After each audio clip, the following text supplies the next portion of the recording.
Stop everything. What I'm about to tell you is going to sound extreme, maybe even dangerous. But by the end of this audiobook, you'll understand why it's the most important thing you'll ever hear. You need to die. Not physically, but psychologically.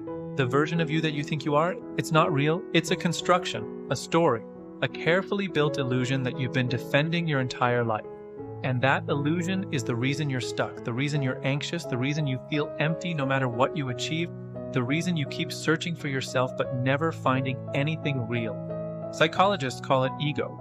Spiritual teachers call it the false self. Neuroscientists call it the default mode network. But whatever you call it, here's the truth. It's a prison, and until you let it die, you will never be free. This audiobook is called The Ego Death Protocol. And over the next 90 minutes, I'm going to show you exactly how to kill who you think you are, so you can finally become who you actually are. This is not motivation. This is not self-help. This is psychological dismantling, followed by authentic reconstruction. If you came here looking for tips to improve yourself, click away now. Because we're not improving the ego, we're destroying it. But if you're ready, if you're tired of being trapped inside a fake version of yourself, if you want to know what exists beyond the story you've been telling, then take a deep breath. Because the person you are when you finish this audiobook won't be the person who pressed play. Before we begin, subscribe to Echoverse Audiobooks, because once you experience ego death, you'll want every audiobook we create. This is just the beginning of your liberation. Let's kill who you think you are. Let's begin. Chapter 1, The Constructed Self. You are not who you think you are. And that's not poetry, that's neuroscience. The person you call you, the identity you've been carrying around your entire life, the story you tell yourself about who you are, is not real. It's a construction, a carefully assembled narrative made up of memories, labels, beliefs, roles, achievements, failures, and opinions from other people. Think about it. Who are you? Are you your job, your relationships, your nationality, your beliefs, your past, your traumas, your successes, your failures? You've been answering that question your whole life by building an identity. Layer by layer, story by story, experience by experience, until you created something solid, something you could point to and say, this is me. But here's the problem. That thing you're pointing to isn't real. It's a mental construct, a fictional character you've been playing so long, you forgot you're playing it. Psychologists call this the ego. The ego is not evil. It's not bad. It's just a survival mechanism. Your brain created it to help you navigate the world, to predict outcomes, to protect you from danger, to gain acceptance, to avoid pain. But here's what nobody tells you. The ego was only supposed to be temporary. It was supposed to be a tool, but somewhere along the way, it became your identity. You stopped using it and it started using you. And now, you're stuck inside a version of yourself that was built by fear, by trauma, by other people's expectations, by society's rules, by childhood wounds, by the need to be loved. You wake up every day defending this version of yourself, protecting it, justifying it, proving it, comparing it, measuring it, fighting for it, suffering for it. But what if I told you that every moment of suffering you've ever experienced came from this constructed self? What if I told you that the real you, the you that exists beneath all the stories, labels, and identities, has never suffered once? That version of you is still there, it's always been there. But you can't access it because the ego is in the way. And the only way to meet the real you is to let the fake you die. That's what this audiobook is about. That's what ego death is. It's the complete dissolution of the identity you've been carrying. It's terrifying. It's liberating. And it's the only way to become free. But before we can kill the ego, we need to understand how it was built, because you can't dismantle something you don't understand. So let's go back. Let's go all the way back to the moment your ego was born. Chapter 2, The Birth of the False Self. You weren't born with an ego. You were born as pure awareness, pure presence, pure being. No labels, no stories, no identity. Just existence. But then something happened. You started to receive feedback from the world. When you cried, someone came. When you smiled, people smiled back. When you did something good, you were praised. When you did something bad, you were punished. And slowly, layer by layer, your brain started to build a map of how to survive, a map of how to be loved, a map of how to avoid pain. That map became your ego. By the time you were 5 years old, the ego was already formed. You had learned who you needed to be to get love, to avoid rejection, to stay safe. You learned what behaviors worked, what masks you needed to wear, what parts of yourself you needed to hide, and you've been wearing those masks ever since. Let me ask you something. How much of who you are today was chosen by you? And how much was programmed into you by parents, teachers, religion, society, trauma, fear, Most people spend their entire lives being a version of themselves that was created by someone else. The obedient child, the good student, the hard worker, the people pleaser, the strong one, the smart one, the funny one, the responsible one, the rebel, the victim, the hero. These are all roles, characters, parts you've been playing so long, you forgot they're not you. But here's the truth. The false self always feels heavy. It always requires effort. It always needs validation. It always feels like something's missing.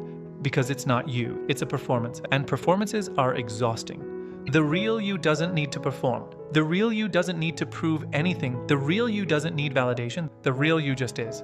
But to meet the real you, the false you has to die. And that death, that's what most people fear more than anything. Because if I'm not the story I've been telling, if I'm not the identity I've been defending, if I'm not the role I've been playing, then who am I? That question terrifies people, and that terror keeps them trapped inside the false self for their entire lives. But not you. You're still here. You're still listening, which means somewhere deep inside, you already know. You already know the person you've been pretending to be isn't real, and you're ready to let it die. So let's keep going. Let's go deeper, because the next layer is where it gets uncomfortable. Chapter 3, the ego's defense system. The ego doesn't want to die, and it will fight to survive. See, your ego is not stupid. It knows that if you start questioning it, if you start seeing through its illusions, it will lose control. So it has built a defense system. A system designed to keep you trapped inside the identity you've constructed. And that defense system has 5 weapons. Weapon number 1, distraction. The ego keeps you busy. It keeps you scrolling, working, shopping, consuming, achieving, planning, worrying. Why? Because if you're constantly distracted, you'll never stop long enough to ask, who am I really? Weapon number 2, comparison. The ego measures itself against others. It needs to be better, smarter, richer, more successful, more attractive.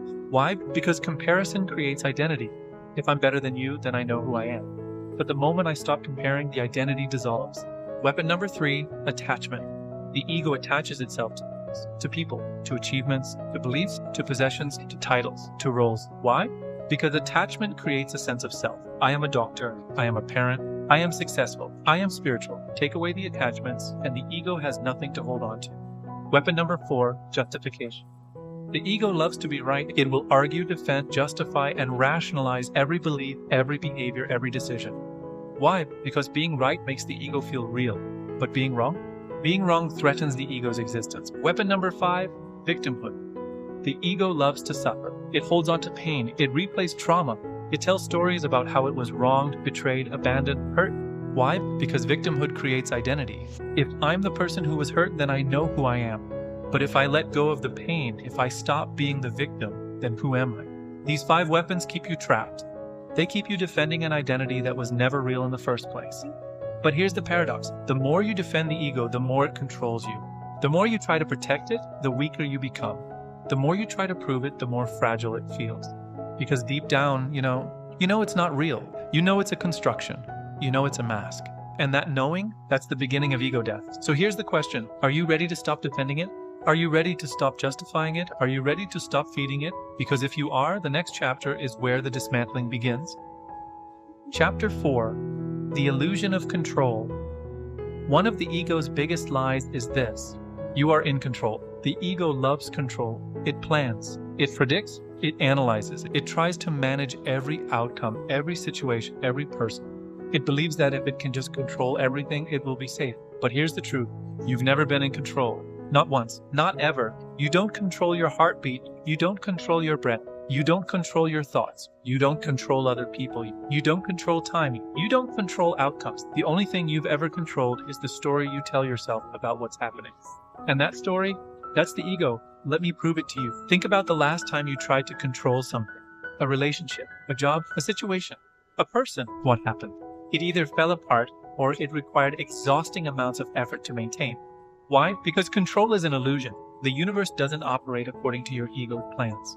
But the ego refuses to accept this. So it keeps trying, it keeps planning, it keeps worrying, it keeps micromanaging. And the more it tries to control, the more anxious it becomes.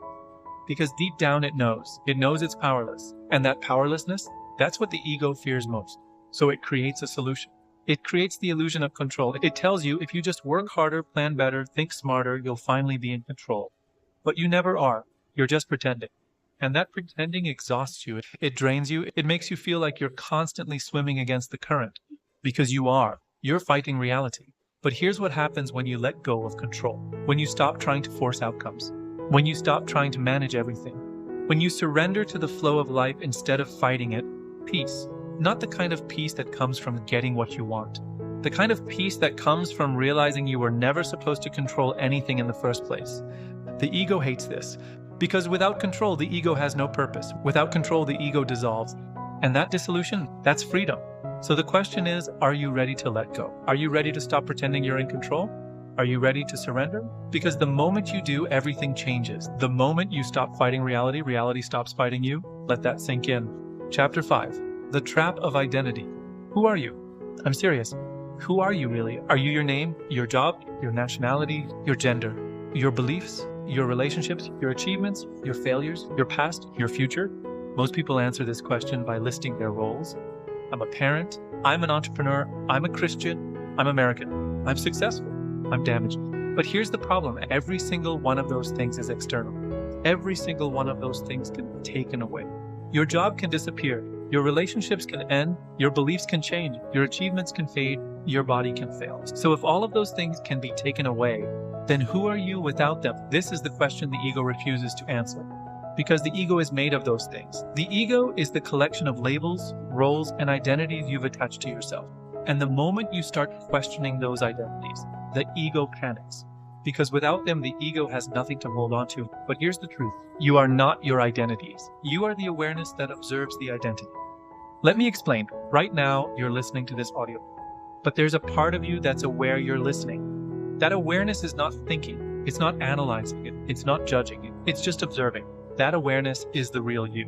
It's always been there. It was there when you were 5 years old.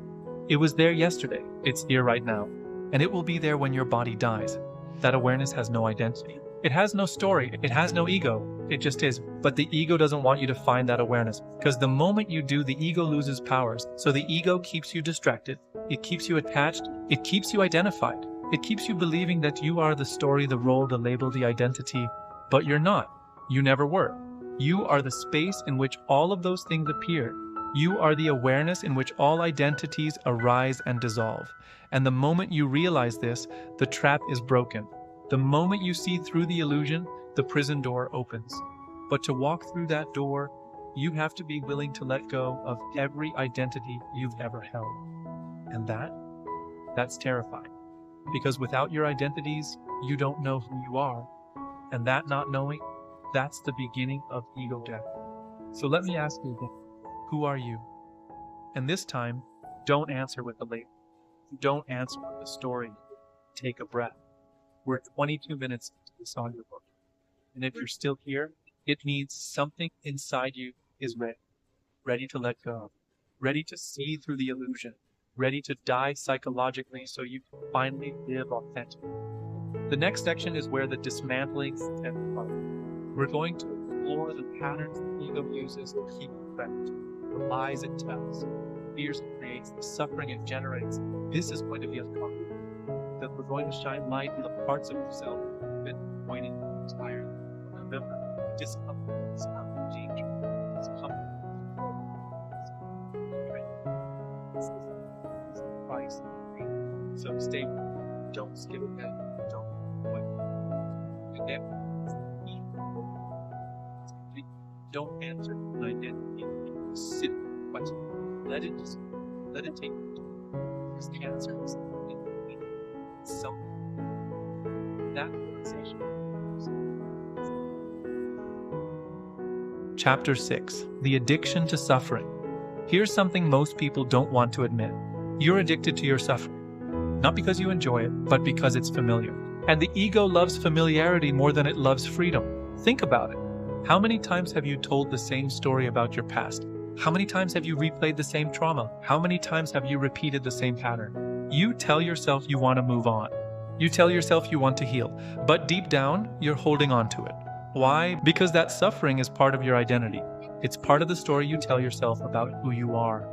And the ego is terrified of losing that story. I'll give you an example.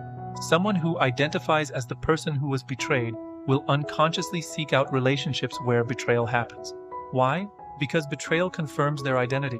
It makes the ego feel real. Someone who identifies as the person who struggles will unconsciously sabotage their own success. Why? Because success threatens their identity. It makes the ego feel unsafe. Someone who identifies as the victim will unconsciously create situations where they can be victimized. Why? Because victimhood gives the ego purpose. It gives it a story to defend. This is not a moral judgment. This is how the ego operates. It seeks familiarity, even when that familiarity is painful. And the most dangerous part, you don't even realize you're doing it, because the ego hides this mechanism from your conscious awareness. It operates in the shadows. It repeats patterns automatically. But here's the truth. You are not your suffering. You are not your trauma. You are not your pain. You are the awareness that's been observing it all. And the moment you stop identifying with the suffering, it loses power. The moment you stop replaying the story, it dissolves. The moment you stop being the victim, the oppressor disappears. But letting go of suffering is terrifying, because if you're not the person who suffered, then who are you? If you're not the victim, then what's your story?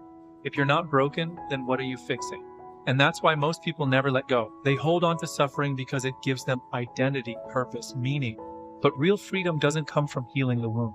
Real freedom comes from realizing you were never the wound in the first place. You were always the awareness observing it. And awareness cannot be wounded. So the question is, are you ready to let go? Are you ready to stop replaying the story? Are you ready to stop being the person who suffered? Because if you are, the next chapter will show you how. Chapter 7, the death of the victim. The ego loves victimhood, and I need you to understand why. Victimhood is one of the ego's most powerful tools, because victimhood creates identity, absolves responsibility, and justifies inaction. Let me explain. When you're the victim, you know who you are. You're the person who was wronged, betrayed, abandoned, hurt. That becomes your story. That becomes your identity. When you're the victim, nothing is your fault. You didn't cause the pain. Someone else did. Something else did. That absolves you of responsibility. And when you're the victim, you don't have to change. You don't have to grow. You don't have to take action, because you're waiting for the world to fix what it broke. This is why victimhood is so seductive. It gives the ego everything it wants: identity, justification, and permission to stay stuck. But here's the brutal truth. As long as you see yourself as a victim, you will remain powerless. As long as you blame external circumstances for your internal state, you will never be free. Because victimhood is a prison with invisible bars, a prison you build, a prison you maintain, a prison you refuse to leave. And the key to that prison? Radical ownership. Radical ownership means this: I am not a victim of my circumstances. I am the creator of my experience. Everything I feel is generated by me. Everything I believe is chosen by me. Everything I experience is interpreted by me. This doesn't mean bad things didn't happen to you. This doesn't mean people didn't hurt you. This doesn't mean you're to blame for trauma. What it means is this: you are not defined by what happened to you. You are defined by how you respond to what happened to you. And the moment you take radical ownership, the victim identity dies. The moment you stop blaming external circumstances, the ego loses power. The moment you realize you are the creator, not the victim, everything changes. But this is terrifying, because without victimhood, the ego has no story. Without victimhood, you have to take full responsibility for your life. Without victimhood, you can no longer justify staying stuck. And that's why most people refuse to let the victim die. They cling to it, they defend it, they justify it. Because letting it go means facing the truth that you've always had the power. The truth that you've always been free. The truth that the prison was never real. So here's the question. Are you ready to kill the victim? Are you ready to stop blaming? Are you ready to take full ownership of your life? Because the moment you do, you reclaim your power. The moment you do, you become unstoppable. The moment you do, the false self begins to die. And on the other side of that death, freedom. Chapter 8, the collapse of meaning. Here's one of the most destabilizing realizations you'll ever have. Nothing means anything. The ego hates this, because the ego creates meaning. It assigns significance. It tells stories. It interprets events. It makes everything mean something. You didn't get the job. It means you're not good enough. They didn't text back. It means they don't care. You failed. It means you're a failure. You succeeded. It means you're worthy. The ego is a meaning-making machine. It takes neutral events and turns them into evidence for its story. And that story reinforces the identity. But here's the truth. Events have no inherent meaning. Events just are. Meaning is something you add. Let me give you an example. You lose your job. That's an event, a neutral event. But the ego immediately assigns meaning. I'm a failure. I'm not good enough. My life is falling apart. But what if you assign different meaning? What if you said, this is an opportunity, this is redirection, this is freedom, same event, different meaning?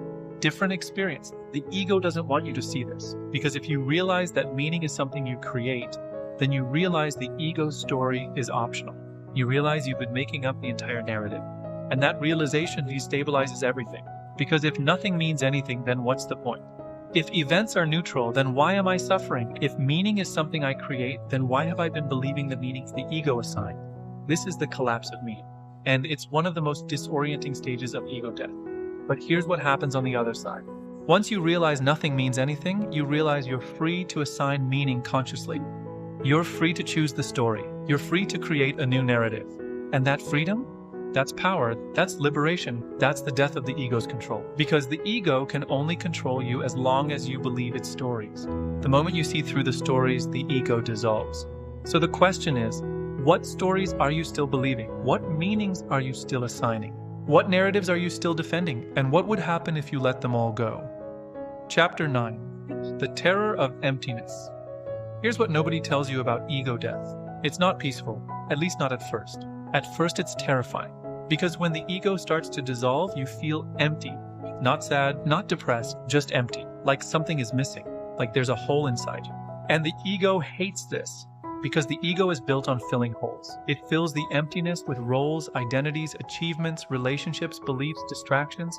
But what if the emptiness isn't a problem? What if the emptiness isn't something to fix? What if the emptiness is the point? Let me explain. The ego is noise. It's constant chatter, constant striving, constant doing, constant becoming. It's always trying to be something, achieve something, prove something. But beneath all that noise is silence. Beneath all that striving is stillness. Beneath all that doing is being.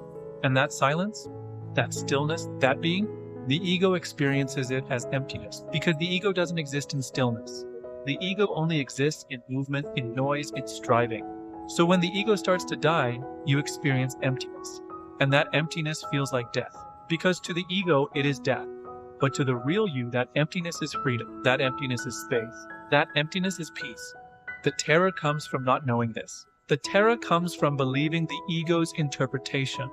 The terror comes from thinking something is wrong, but nothing is wrong. You're just experiencing what it feels like to exist without the constant noise of the ego. And at first that feels like nothing. It feels like emptiness. It feels like you're disappearing. But you're not disappearing. The false you is disappearing, and the real you is finally being revealed. So if you're in that emptiness right now, if you're feeling that terror, let me tell you something. You're not dying. You're being born. The emptiness is not a void. It's a womb. And what's being born is the real you. So don't run from it. Don't fill it. Don't distract yourself. Sit in it. Breathe in it. Let it dissolve you. Because on the other side of that emptiness is everything you've ever been searching for. Chapter 10. The Dissolution of Identity. Here's the moment where everything falls apart, the moment where you realize you don't know who you are. This is the core of ego death, the complete dissolution of identity. Up until now, you've been someone. You've had a name, a role, a story, a history, a personality, a set of beliefs, a way of being, but now all of that is dissolving, and you're left with nothing, no identity, no story, no role. And the question arises, if I'm not the person I thought I was, then who am I? And the ego screams, I don't know, I don't know, I don't know. And that not knowing is the most terrifying thing the ego has ever faced, because the ego is built on knowing. It knows who you are, it knows your story, it knows your identity, but now it knows nothing. And in that nothingness, the ego dissolves. It has nothing to hold on to, nothing to defend, nothing to prove, and you're left with pure awareness, pure presence, pure being. No story, no identity, no past, no future, just this moment, just this breath, just this awareness, and in that awareness you realize something profound. You were never the story, you were never the identity, you were never the role. You were always the awareness observing it all, and that awareness, it's infinite. It's eternal, it's unshakable, it can't be hurt, it can't be damaged, it can't be destroyed, it just is. And in that realization, you die, the false you dies, the ego dies, the story dies. And what's left? Nothing and everything. Nothing in the sense that there's no identity, no story, no ego. Everything in the sense that you are the space in which all identities, all stories, all egos arise. This is ego death. This is liberation. This is freedom. And once you've experienced it, you can never go back, because you've seen the truth, and the truth has set you free. Take a breath. You're 45 minutes in. If you're still here, you've just crossed the threshold. You've just experienced the dissolution, the death, and now we enter the rebirth, the reconstruction, the becoming, because ego death is not the end, it's the beginning. What comes next is the most important part, because now you get to choose. You get to consciously create who you want to be, instead of unconsciously repeating who you were programmed to be. The next section will show you how to rebuild, how to integrate, how to live from the real you instead of the false you. This is where freedom becomes permanent. This is where transformation becomes embodied. So take a breath, settle in, and let's rebuild. Chapter 11, Rebirth Without Identity. You've died. Now what? This is the question most people don't know how to answer, because we've been taught that we need an identity. We need a story. We need a role. But what if you don't? What if you could exist without needing to be someone? What if you could move through life without needing to define yourself? What if you could just be? This is rebirth without identity. And it's the most radical form of freedom. Because when you don't have an identity to defend, you can't be threatened. When you don't have a story to protect, you can't be hurt.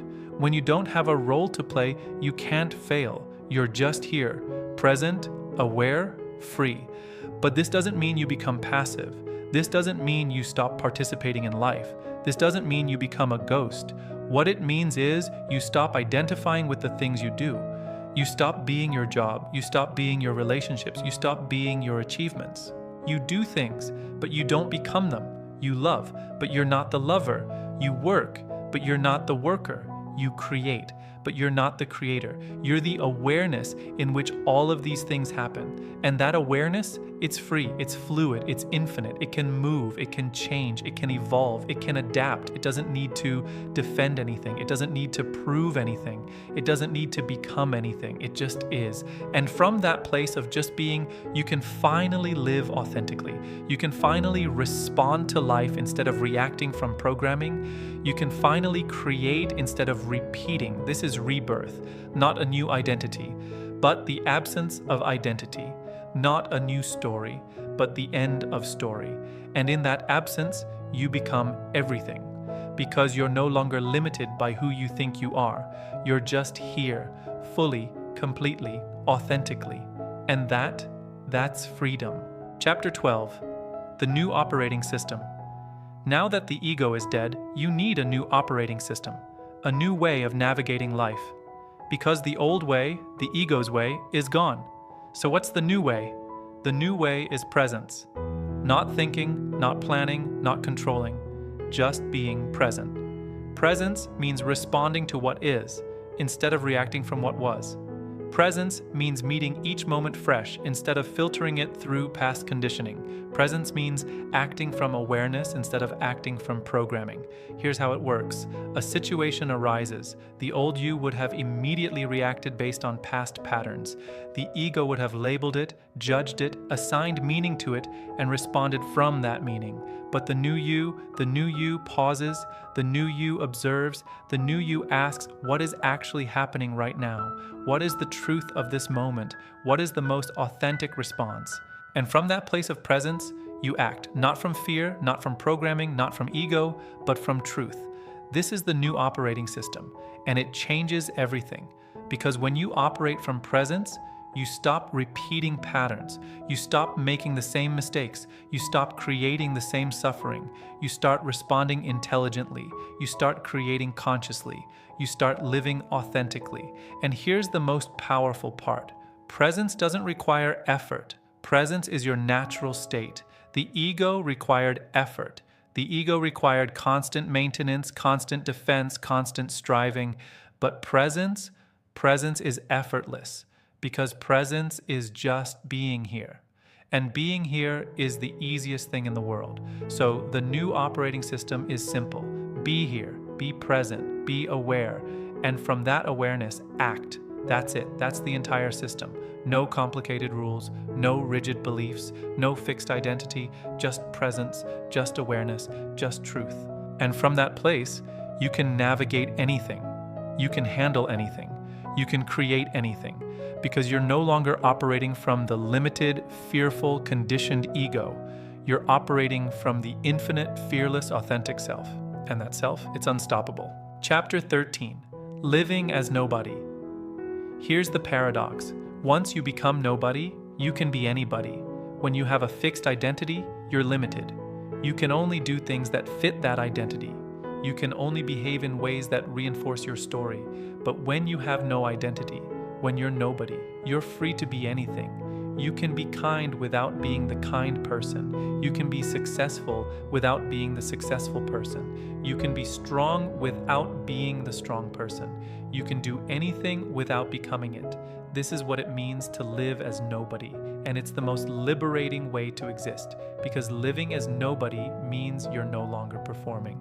You're no longer pretending. You're no longer defending a character. You're just responding authentically to whatever life presents. Someone needs help, you help.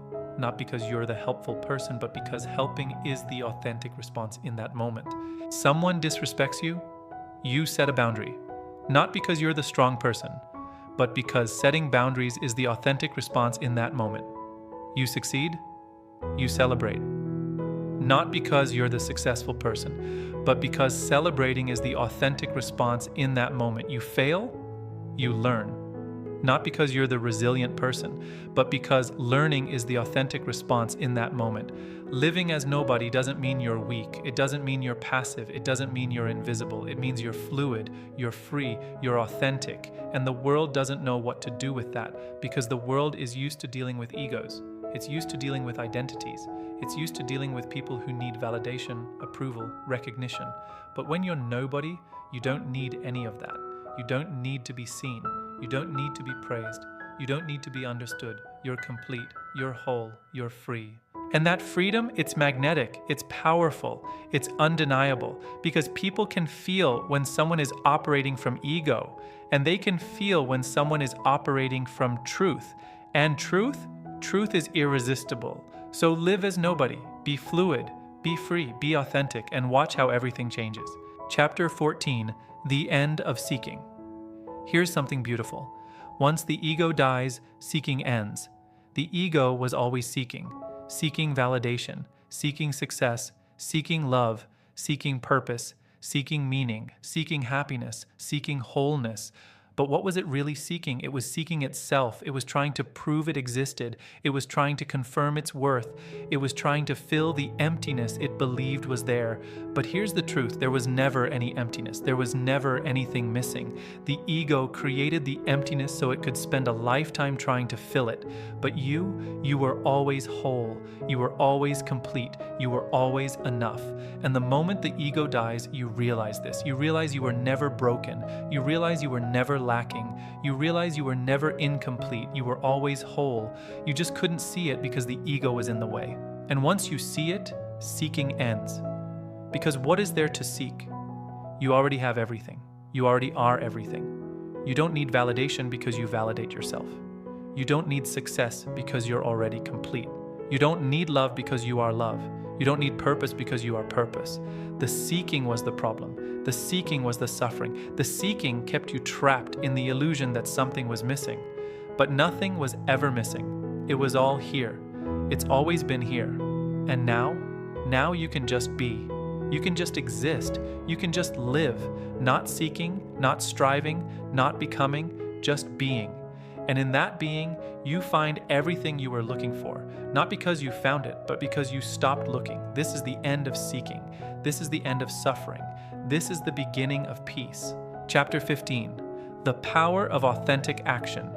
Here's what changes when the ego dies. Your actions become authentic. Before, your actions were driven by the ego. You did things to prove yourself. You did things to get validation. You did things to maintain your identity. You did things to avoid pain. But now your actions come from a different place. They come from truth. They come from presence. They come from awareness. And authentic action looks different. It feels different. It creates different results. Authentic action is not forced. It's not effortful. It's not motivated by fear. It's simply the natural response to what is. Let me give you an example. Someone disrespects you. The ego would react from fear. It would lash out, defend, attack. It would make the disrespect mean something about your worth. But authentic action sees the disrespect as information. It responds with clarity. It sets a boundary. It doesn't take it personally. It doesn't make it mean anything. It just responds cleanly, clearly, authentically. And here's what's powerful. Authentic action is always right. Not morally right, but aligned. It's aligned with truth. It's aligned with the moment. It's aligned with what actually is.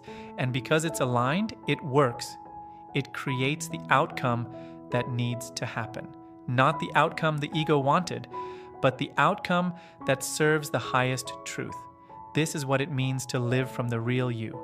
This is what it means to act without ego. This is what it means to be free. You don't have to think about it. You don't have to plan it. You don't have to control it.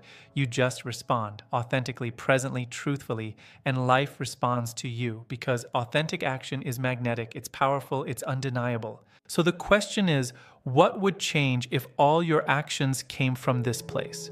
What would change if you stopped acting from ego and started acting from truth? Everything would change.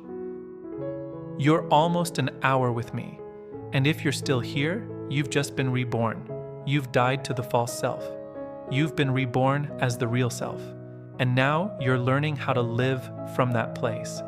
The final section is about integration, about embodiment, about making this permanent, because knowing the truth is one thing, living the truth is another. So take a breath, we're almost there.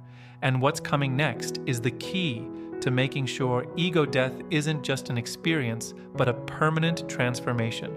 Let's finish strong. Chapter 16, the integration phase. Here's the part nobody talks about. Ego death is not a one-time event. It's a process, a cycle, an integration. You will die many times, and you will be reborn many times, because even though the core ego has dissolved, there are still layers, still patterns, still conditioning. And as you move through life, those patterns will surface. And when they do, you have a choice. You can re-identify with them, or you can let them dissolve. This is integration. This is the work of making ego death permanent. Every time a pattern surfaces, you observe it. You don't judge it. You don't fight it. You don't feed it. You just observe it. And in that observation, it loses power. It dissolves. It dies. And you become freer, lighter, more authentic. But this requires vigilance, not effort, just awareness, just presence. Because the ego is sneaky, it will try to rebuild, it will try to reestablish itself, it will try to convince you that you need an identity, a story, a role, and your job is to see through it every time. Without judgment, without resistance, just see through it. And the more you do this, the more permanent the transformation becomes. The more you do this, the less the ego can control you. The more you do this, the more you live from the real you. This is integration. This is embodiment. This is the work of freedom. And it's not hard. It's actually the easiest thing in the world because all you're doing is being present. All you're doing is being aware. All you're doing is being real. And the more you do it, the more natural it becomes until one day you realize the ego is gone and you're just here fully, completely, authentically. And that's the goal. Chapter 17, the return to the world. Now comes the question. How do you live in the world without an ego? This is the final stage, the return, the re-engagement, because you can't stay in the void forever. You can't stay in the emptiness. You have to return. You have to participate. You have to engage with life. But here's the difference. You return as nobody. You return without identity. You return without ego. And that changes everything. You engage with people, but you're not attached to outcomes. You work, but you're not defined by your job. You love, but you're not dependent on being loved. You create, but you're not identified with what you create. You participate fully, but you're not entangled. This is the return, and it's the most powerful way to live, because when you're not entangled, you can give fully without losing yourself. You can receive fully without becoming dependent. You can experience fully without becoming identified. You're free. Free to engage, free to love, free to create, free to live. And the world needs this. The world needs people who are free, people who are present, people who are authentic, because the world is full of egos, full of people performing, full of people pretending, full of people trapped inside identities. But when you return without an ego, you become a mirror that reflects truth, a mirror that shows people what's possible.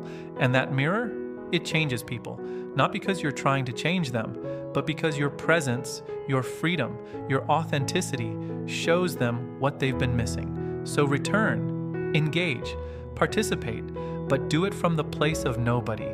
Do it from the place of freedom. Do it from the place of truth, and watch how the world responds. Chapter 18. The Unshakable Core.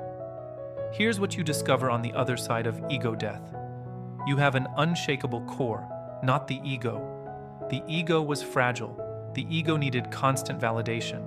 The ego could be threatened. But the real you is unshakable, because the real you is not a construction. It's not a story. It's not an identity. It's awareness, and awareness cannot be shaken. You can lose your job. The core remains. You can lose a relationship. The core remains. You can lose your health. The core remains. You can lose everything, and the core remains, because the core is not dependent on anything external. The core is not dependent on circumstances. The core just is. And once you know this, you become fearless, not reckless, but fearless. Because what is there to fear? You can't lose what you are. You can only lose what you have, and what you have is temporary, but what you are is eternal. This is the unshakable core. And it's what you've been searching for your entire life. You thought you were searching for success. You thought you were searching for love. You thought you were searching for happiness. But you were really searching for this, for the core, for the unshakable center, for the part of you that cannot be destroyed. And now you've found it. Not because you built it, but because you uncovered it. It was always there. The ego was just covering it. And now that the ego is gone, the core is revealed, and you are free. So rest in the core, return to it, trust it, live from it, because it will never fail you. It will never abandon you. It will never betray you. It is you, the real you, the eternal you, the unshakable you. You did it. You made it. You walked through ego death and emerged on the other side. And now you know. You know who you really are, not the story, not the identity, not the ego, but the awareness, the presence, the truth. And that knowing changes everything. It changes how you see yourself. It changes how you see others. It changes how you move through the world. You're no longer trapped. You're no longer performing. You're no longer seeking. You're free. But here's what I need you to understand. This is not the end. This is the beginning, because now you have to live it. You have to embody it. You have to integrate it. And that's the real work, the real protocol. So here's what I want you to do. Every day, return to the core. Every day, observe the ego when it tries to rebuild. Every day, live from presence instead of pattern. And over time, it will become permanent. Over time, the ego will lose its grip. Over time, you will live as the real you, fully, completely, authentically. And when you do, you'll become unstoppable. Not because you're powerful, but because there's nothing left to stop. There's no ego to threaten. There's no identity to defend. There's just you, the real you, the unshakable you. So take this protocol, implement it, live it, embody it. And if you want more, if you want to go deeper, subscribe to Echoverse audiobooks, because this is just the beginning. Next, we'll explore the ultimate awakening, where we go beyond ego death into total liberation. But for now, rest, breathe, integrate. You died, you were reborn, and now you're free. The protocol is complete.